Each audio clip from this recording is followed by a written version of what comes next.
for today's video, magluluto ko ng chicken potatoes with the tomato sauce oven. So, meron akong 1 whole chicken and the lemon panglinis ko sa chicken para matanggal yung lansa. At meron akong tomato, green chili, potato, the bell pepper, garlic, onion, olive oil, black pepper, the garlic powder, and onion powder, tomato paste, paprika, salt, and the Maggi. So, lahat yun is mag-ingredients ko sa pagluto. So, mayaan is pang marinate ko naman sa chicken. At yung mga gulay, mamaya ilagay ko sa ilalim ng Barox with the tomato paste. So, I will start marinate the chicken, clean chicken, hugasan ko na yan with the salt. And then, yung garlic powder, onion powder, and the black pepper, and then yung paprika, and yan, lagyan ng paprika, and then olive oil, and the Maggi. Then mix it together, and ihalo mabuti at para manuot-nuot na rin yung mga lasa niyan, yung mga ingredients ko na nilagay, ganyan, kanya-kanyang technique na, yung style, kung paano pasarapin ang chicken.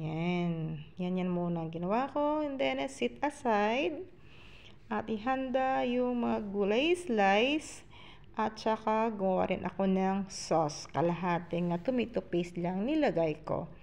Ganyan lang muna.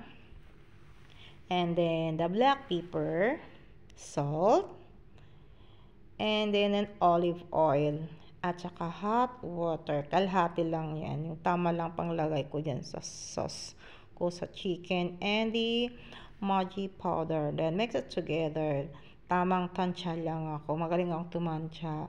Perfect. Ganyan. So, adjust na lang. Kung matabang, adjust ng salt.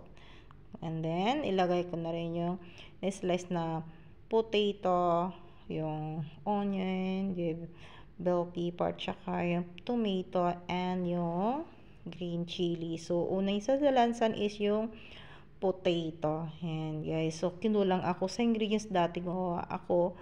Mayroon akong carrots and the kusak. So, wala yung dalawang yun, okay lang naman. So, yan na lang available. Depende kung paano na lang pasarapin yung niluto or iluluto. Yan, ganyan, tamang tansya, tamang pasarap. Yan, na lang, sarap ang pagdadala kahit kulang yung mga gulay nilagay. Yan. Next is yung bell pepper, onion, and then tomato, and saka yung green chili. So, dati, unang ginawa ko, wala akong tomato paste.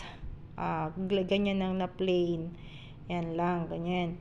So, ito naman, 2 beses na sila nagpaluto naman sa ganito with the tomato paste.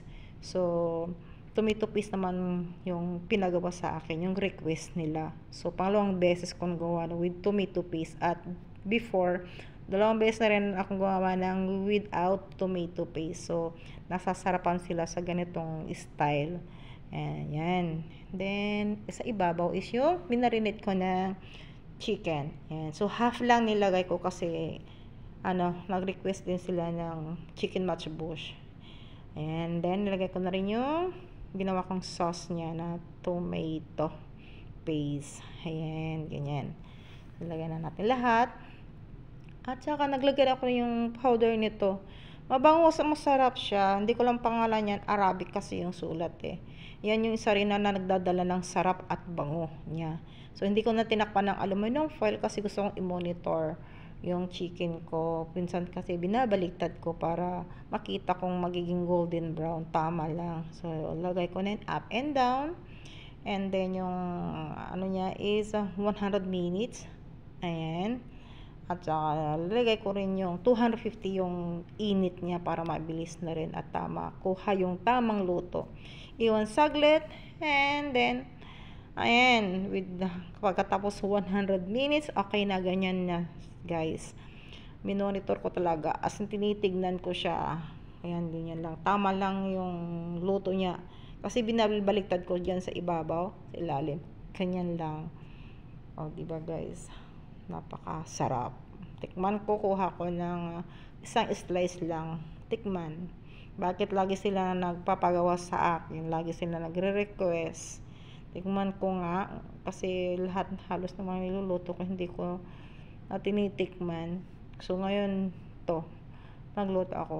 Tikman ko rin kung gaano siya kasarap.